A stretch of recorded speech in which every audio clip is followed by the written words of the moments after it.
And we are back with the GSMC Wrestling Laureate podcast brought to you by the GSMC Sports Network.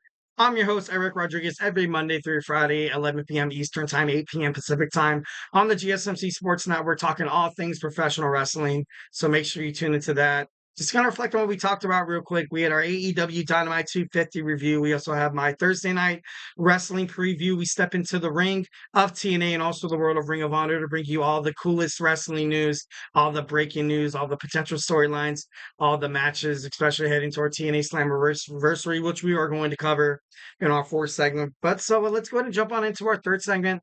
We're going to talk about The Rock's final boss gimmick. Wasn't exactly the best heel run that a lot of people kind of give credit for. So, yeah, former WWE star names top heels, excluding The Rock. We have Dutch Mantell on his podcast, Storytime with Dutch Mantell.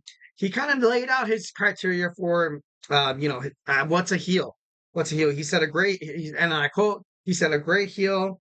He's one to entertain the people the best. They hate him, but they secretly want to like him.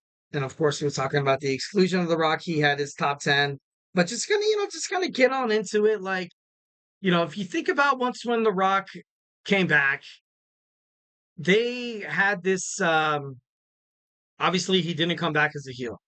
He never came back as a heel. He was never designed to come back as a heel. He was designed to come back to, take his spot at the head of the table. You saw him, it was SmackDown. Yeah, it was SmackDown. And they were, even, the announcer was saying, we have a former WWE champion making his way to the ring. There has been a lot of rumors and speculation saying that The Rock was going to challenge Roman Reigns in the future. Not a lot of people thought it was going to be as soon as this. So then you saw Jinder Mahal come out, the modern day Maharaja come out. Everybody was upset. He came out saying, "Oh, I'm back to kind of wreak havoc." And then out of nowhere, if you smell what The Rock is cooking, burn, burn, burn. And then everybody got super excited to see The Rock. I got to be honest, I kind of did as well. When I saw Jinder Mahal come out, I was like, no way. I was like, what just happened right now? Like, that's like, finding out Santa Claus isn't real. You're like, what the hell? Are you serious right now? No, definitely kind of crazy. Definitely, The Rock as the final boss. It was fitting. It was fitting more or less just for the night one, night two main event scenarios. When Cody Rhodes wanted to, when he stepped aside to let The Rock challenge Roman Reigns for the championship and overall the head of the table kind of gimmick there. You could just sense a lot of angst with Cody Rhodes. Cody Rhodes, when he stepped away, I thought to myself, I was like, dude, like, really? You're going to let this guy win two Royal Rumbles just to, like, all of a sudden The Rock is like, all right, I'm a part of TKO holdings, group holdings now. Like, all of a sudden now I want to come back to WWE. Like, you know what I mean? And once when the fans kind of got a taste of what was really going on behind the scenes, because then you had that press conference, that WrestleMania press conference that had, Seth Rollins, and you saw the family and stuff like that. You saw Cody Rhodes, put his foot down. He was like, you know what, I am not stepping aside. I will finish my story at WWE WrestleMania 40, and then thus, kind of igniting a rivalry between The Rock, Roman Reigns against the American Nightmare, Cody Rhodes. So essentially, you can't really blame The Rock for kind of being a crappy heel, although, like, he was a heel. Like, there was bloodshed, there was cursing and stuff like that. Usually, when, superstars kind of do that, you kind of think that they're kind of pushing it a little bit too overboard. They're trying too hard, circumstantially. Also, he was trying to dig at personal issues within his dad. Also, Mama Rhodes, and the belt's gonna have blood for Mama Rhodes, Mama Rhodes. But when The Rock came out, the fans they cheered for him. They cheered for him 1,010% when he went out there. The Rock was probably the most disingenuous heel of all time, mostly because he wanted. I don't know how to say this without seeming like The Rock is pandering to the crowd, but it seemed like he ultimately wanted it to be like he was like trying to be a heel, but at the same time, you saw he wanted to come out and just, because that's who The Rock is. The Rock is a huge entertainer. He's a movie star.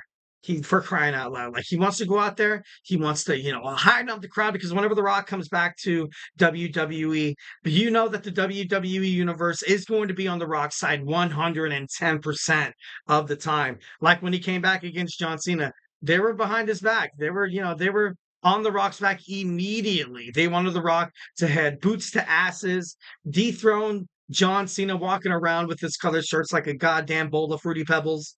Like, and then when The Rock came back against Cody Rhodes, for me, I gotta be honest. Then he still came out. He had the performances, and he was still, doing the stuff like that. I thought he was good as a heel. I honestly thought he would have been great as a heel. Would have been better as a baby face. But The Rock is just so far tenured within the WWE. I feel like it doesn't even matter at this point. He's gonna come back. He's gonna kind of do his thing. When he comes back, the crowd is gonna go absolutely bonkers, no matter what. He's teased Cody Rhodes saying that you just finished your story with Roman. Tribal Chief, you won the WWE Undisputed Championship. You beat us. Congratulations. But our story has just begun. So The Rock obviously is going to come back to WWE. That's kind of like a no-brainer. To be honest, John Cena coming back into the fray, announcing his retirement tour, I would say it kind of throws off a little bit. Like just imagine maybe a main event where you see The Rock taking on John Cena for the fourth time. I'm just kidding. No, I don't think anybody wants to see that. But John Cena ultimately helped Cody Rhodes. Same with The Undertaker, helped Cody Rhodes. Even the odds in that night two main event of WrestleMania 40. The Rock ultimately, I feel like he could do whatever the hell he wants to. 1,010%. Any kind of situation you put him in, he's going to flourish. So, kind of crazy how Dutch Mantell kind of mentioned this. I do honestly think that The Rock was one of the best heels throughout his short tenure, but according to Dutch Mantell's criteria of what makes a great heel, he said the final boss was only there for 2 months. And, yeah, that's true. But if anything, the 2 months he made such a huge impact. So maybe it should have been a little bit more credited. That's crazy. And he lacked longevity. So I get it. I get it. So then he gave his top 10 heels. At number 10, I got Bobby Heenan. At number 9, I got Roman Reigns. I got to be honest. I felt on this list Roman Reigns was going to be a little higher because he was ultimately not accepted by the WWE Universe as a face for the longest time. Vince McMahon, Triple H, WWE creative officials Bruce Pritchard was thrusting Roman Reigns down the throats of all WWE fans and be like, okay, this is who you're going to like. We know who you're going to like because you want to know why. We're going to tell you who you like. Ultimately, wasn't the best way. Roman Reigns was wrestling in matches where people were booing him, even when, he was trying to play that babyface role. And they were cheering for like guys like Braun Strowman, even cheering for guys like Brock Lesnar, because most of the people thought to themselves, like, ultimately, anyone is better than Roman at this point. So then Roman Reigns kind of takes, he wins the Universal Championship, has to go in, has to take care of himself, relinquishes the championship because he has leukemia. Right decision, right decision. People with underlying conditions, especially during the pandemic in 2020, 2021, was more susceptible of getting COVID-19, which would have been detrimental to his not only his career, but for his physical health, overall health, his family, and stuff like that. He is a father, Roman Reigns. So at number 9, Mantrell says Roman Reigns. At 8, we have Old Anderson. Old Anderson, what I've done research about him is this guy was kind of like that old school nitty gritty, kind of like in your face, put the knee in front of the face, like covering style, just so hard boned. So gotta love yourself some Old Anderson. Number 7, Sergeant Slaughter. Number 6, Jake the Snake Roberts. Number 5, Macho Man Randy Savage. Number 4, Abdullah the Butcher. Number 3, we have the Rowdy Roddy Piper. Number 2, we have Terry Funk. And at number 1, at a huge shocker, the number 1 heel on this guy's list was Mr. McMahon, which was, not really a surprise. Mr. McMahon, although he, everything that's going on right now, I can't really say too much. because I don't want to cross any boundaries or anything like that. But what I've kind of credited about Vince McMahon during the Attitude Era, he was there. He inserted him and his family into the storyline to, kind of promote this business he calls WWE. He tried his best to live through his father's legacy. Ultimately, some gray areas there. Vince McMahon, at the same time you hate him. I kind of hate him, to be honest. But at the same time, you got to respect that he really did care about the WWE at one point. But then, in terms of business, in terms of having this giant conglomerate entertainment business within the WWE, you could get a little cocky, maybe a little self-centered, maybe drop your guard a little bit, be complacent in bad intentions and bad behaviors and stuff like that. Vince McMahon put all of his Vince McMahon and his family put all their eggs in one basket for WrestleMania 1. Getting all the best wrestlers to fight in one venue.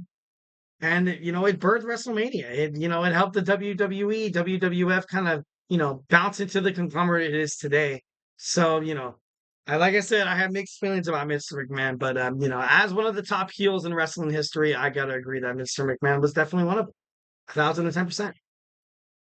All right, guys, now we're going to move on. We have our TNA Slammiversary talk. We're going to go through the matches, kind of go through all the potential storylines and maybe the potential winners. So, hey, do not go anywhere.